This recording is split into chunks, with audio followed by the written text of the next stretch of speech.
ಇಲ್ಲ ಚರ್ಚೆಗೆ ನಮ್ಗೆ ಏನೂ ಗೊತ್ತಿಲ್ಲ ಅದು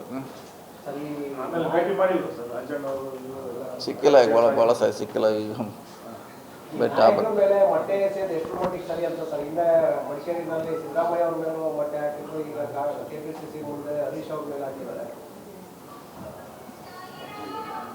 ಆಗಿದೆಲ್ಲ ಅದು ಪೊಲೀಸರು ಕೇಸ್ ಹಾಕಿದ್ದಾರೆ, ಅರೆಸ್ಟ್ ಮಾಡಿದ್ದಾರೆ.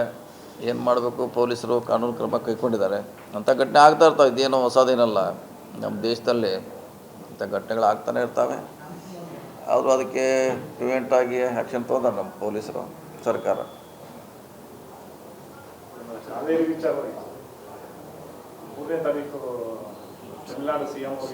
ಸಭೆ ಒಳ್ಳೆಯದು ಮಾತುಕತೆ ಮೇಲೆ ಮುಗಿಸೋದು ಬೆಟ್ರ್. ಇಲ್ಲಾಂದರೆ ಅವ್ರು ಕೋರ್ಟಿಗೆ ಹೋಗೋದು, ನಾವು ಕೋರ್ಟಿಗೆ ಹೋಗೋದು, ಅದು ಬಿಡ್ಲಾರು ಕತೆ ರೀ.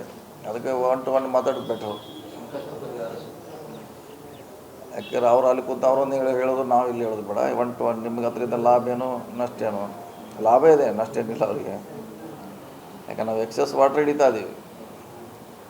ಮತ್ತು ಅದೇನೋ ಭಾಳ 1 day ವಾಟರ್ ಸ್ಟೋರೇಜ್ ಅದು ಫುಲ್ ಪ್ಲೇಜ್ ಬಂದರೆ 1 day ವಾಟರ್ ಸ್ಟೋರೇಜ್ ಅಷ್ಟೇ. ಅವ್ರಿಗೇನು ತೊಂದರೆ ಆಗೋಲ್ಲ. ನಮಗೂ ಕುಡಿಯೋ ನೀರಿಗೆ ಬೆಂಗಳೂರಿಗೆ ನೆಕ್ಸ್ಟ್ 3ನೇ ಸೋರ್ಸ್ ಆಗ್ತದೆ ಅದು. ಈ ಕೆಪಿಸಿಸಿ ಜಿಲ್ಲಾಧ್ಯಕ್ಷರ ಆಯ್ಕೆ ವಿಚಾರದಲ್ಲಿ ಇದೇ ಫಸ್ಟ್ ಟೈಮ್ ಏನೋ ಎಐಸಿಸಿ ವೀಕ್ಷಕರನ್ನ ನೇಮಕ ಮಾಡಿರೋದು ಸರ್ ಎಲ್ಲ ಜಿಲ್ಲೆಗಳು. ಹೌದಾ, ಬಂದಿದ್ದಾರೆ. ಮೊದಲು ರಾಜ್ಯಾಧ್ಯಕ್ಷರೇ ಆಯ್ಕೆ ಮಾಡ್ತಾ ಇದ್ರು, ಇಲ್ಲಿರೋ ನಾಯಕರೇ ಸೆಲೆಕ್ಟ್ ಮಾಡ್ತಾ ಇದ್ರು. ಈಗ ಅವ್ರು ಬಂದು ಎಲ್ಲರೂ ಅಭಿಪ್ರಾಯ ಪಡಿತಾರೆ. ಎಲ್ಲ ಕಾನ್ಸ್ಟಿಟ್ಯೂನ್ಸಿಗೆ ಹೋಗ್ತಾರೆ, ಪ್ರತಿ ಕಾನ್ಸ್ಟಿಟ್ಯೂನ್ಸಿಗೆ. ಸೊ ಅಲ್ಲಿ ಜನ ಅಭಿಪ್ರಾಯ ಸಂಗ್ರಹಣೆ ಮಾಡ್ತಾರೆ. MLAಗಳಿಗೆ ಭೇಟಿ ಆಗ್ತಾರೆ, ಮಂತ್ರಿಗಳಿಗೆ ಭೇಟಿ ಆಗ್ತಾರೆ. ಸೊ ಅದನ್ನೇ ಹೆಸರನ್ನು ಡೆಲ್ಲಿಗೆ ಕೊಡ್ತಾರೆ ಅವರು.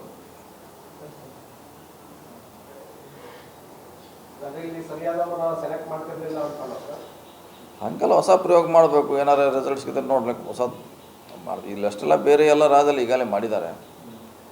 ನಮ್ಮ ರಾಜ್ಯದಲ್ಲಿ ಹೊಸ ಪ್ರಯೋಗ ಮಾಡ್ತಿದ್ದಾರೆ.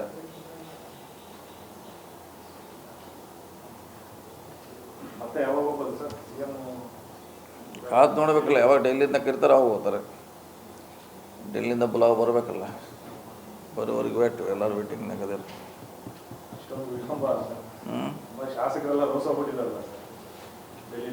ಅಲ್ಲ, ಮಾಡ್ಲಿಕ್ಕೆ ತಯಾರಾಗಿದ್ರೆ ಏನು ಮಾಡೋದು? ಹಂಗೆ ಘಟನೆ ಆಯ್ತಲ್ಲ ಅಲ್ಲಿ ಡೆಲ್ಲಿಯಲ್ಲಿ.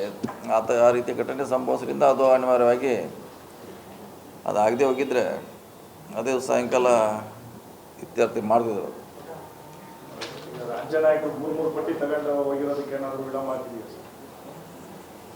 ಇಲ್ಲ, ಅದು ಮೀಟಿಂಗ್ ಆಗಿಲ್ವಲ್ಲ, ಅಂತಿಮಗೊಳಿಸುವಂಥ ಏನು ಪಟ್ಟಿ ಇತ್ತು ಅದು ಮೀಟಿಂಗ್ ಪೋಸ್ಟ್ಪೋಂಡ್ ಆಗಿದೆ. ಹೀಗಾಗಿ ಕಾದು ನೋಡೋಣ. ಮಾಡ್ತಾರೆ, ಏನು ಸಂಡೇ ಸೋಮವಾರ ಮಾಡ್ಬೋದು.